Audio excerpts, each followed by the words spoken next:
Bom, esse vídeo, ele vai ajudar a gente a pensar um pouquinho sobre o texto do professor Celso Favaretto, onde ele tenta considerar um pouco o que é isso, a educação na atualidade. Esse texto foi escrito em 2012, o professor Celso Favaretto fez uma comunicação num seminário internacional sobre o que é isso, filosofia e formação integral da pessoa. E aí a preocupação do professor Favaretto é tentar entender quais são as determinações do nosso tempo e como a educação consegue colaborar nesse processo de formação integral do sujeito a partir dessa circunstância que está posta. Então a grande pergunta dele é: o que é isso, o tempo que nós vivemos? Ele chama esse tempo que nós vivemos de pós-modernidade. E aí então a primeira coisa que a gente tem que pensar é o que é isso, modernidade, que é o tempo anterior a esse que nós vivemos, e quais são as grandes mudanças que aconteceram ao ponto de nós chamarmos o tempo que nós vivemos de pós-modernidade.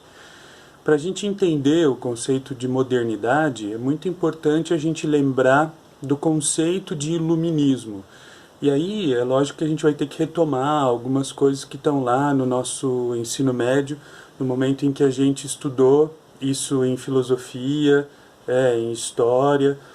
Esse período da história, que está ali mais ou menos do século XV até o finzinho do século XIX, em que o ser humano se percebia na condição de quem, através da razão, tinha chegado ao ponto mais alto de compreensão de si e da natureza.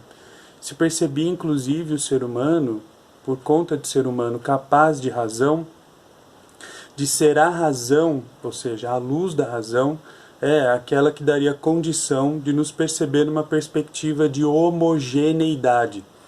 Esse conceito de homogeneidade quer dizer, todos nós somos iguais porque somos capazes de razão. Inclusive, esse conceito iluminista de ser humano, ele está posto lá na Declaração Universal dos Direitos Humanos, aquela que vocês leram semestre passado na disciplina Relações de Gênero e Direitos Humanos. No comecinho lá do Direitos Humanos, está dizendo todas as pessoas são iguais porque são capazes de razão. Esse é o conceito iluminista.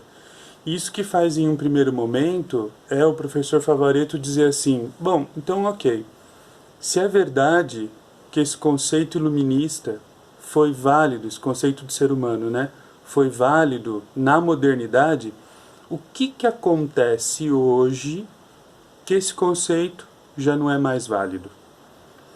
Meus amores, o tempo que nós vivemos, que é chamado de pós-modernidade, ele só é instituído nessa categoria ou definido como pós-modernidade porque tudo aquilo que em algum momento foi considerado como princípio a partir do qual se compreendia o ser humano e a natureza, ou seja, a razão, já não é mais um princípio contemporâneo.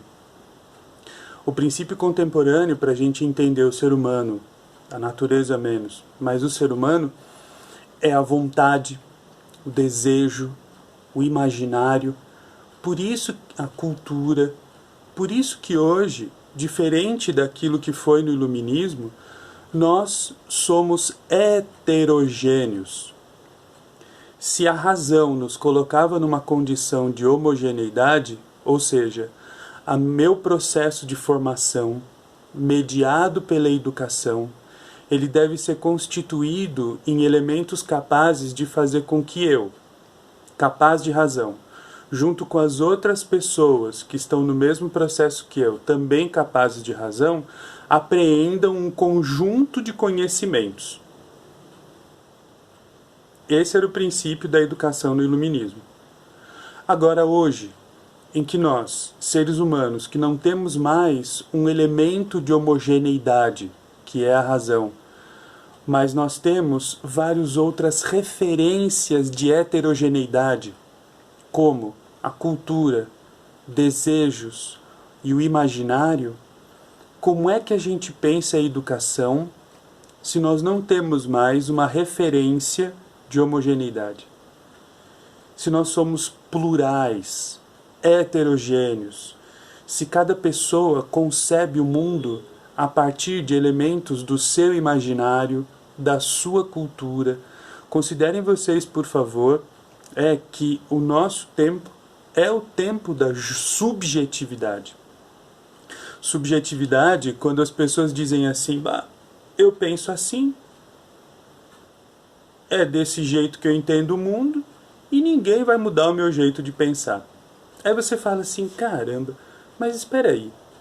Se o iluminismo acreditava na razão e se dizia que a razão poderia convencer essa pessoa a partir dos argumentos razoáveis, que o que ela está pensando não é possível de ser compreendido a partir da categoria da razão, se é absurdo, porque não é cientificamente comprovado, porque não é testado e não tem dados substanciais para dizer que essa forma de pensamento não é razoável, não é capaz de ser comprovada pela razão. Se no iluminismo se pensava dessa forma, e aí então a educação se dava a partir dessa condição de apresentar então as demonstrações científicas para determinado assunto, e então todas as pessoas capazes de razão poderiam apreender esse assunto a partir dessas determinações científicas, hoje já fica mais difícil.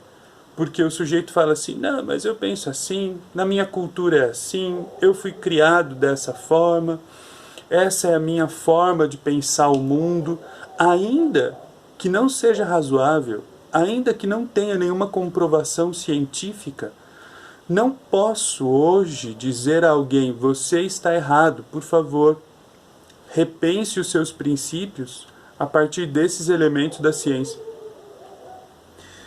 Então, meus amores, o maior desafio que esse texto apresenta é essa mudança do que era homogêneo no iluminismo, do século XV até mais ou menos o finzinho do século XIX, que era a razão que nos fazia iguais e que deveria ser o princípio a partir do qual se dava a formação do sujeito e tudo aquilo que se entende por educação, mudou para esse momento em que nós vivemos agora, que é um momento chamado de pós-moderno, onde essa referência de homogeneidade já não funciona mais. E nós temos então uma outra referência, que é a referência da heterogeneidade, e que já não é mais a razão que nos institui então como seres no mundo, mas o que faz esse trabalho é, como eu falava, o desejo, o imaginário e a cultura. Então, eu gostaria muito que nós pensássemos com calma, a partir inclusive do roteiro que eu mandei para vocês, uma leitura atenta desse texto, para que todos esses elementos fossem se configurando de forma mais solidificada, esses princípios que regulavam a educação na modernidade, que regulam hoje, que eles ficassem cada vez mais evidentes para vocês. Em havendo ainda perguntas sobre esse texto, vou ficar muito feliz se vocês, por favor, me permitirem ter acesso a essas perguntas. Nós temos um grupo e esse grupo existe exatamente para isso. Muito obrigado, uma boa leitura de texto e gostaria muito que vocês, por favor, compartilhassem comigo os resultados da leitura desse texto.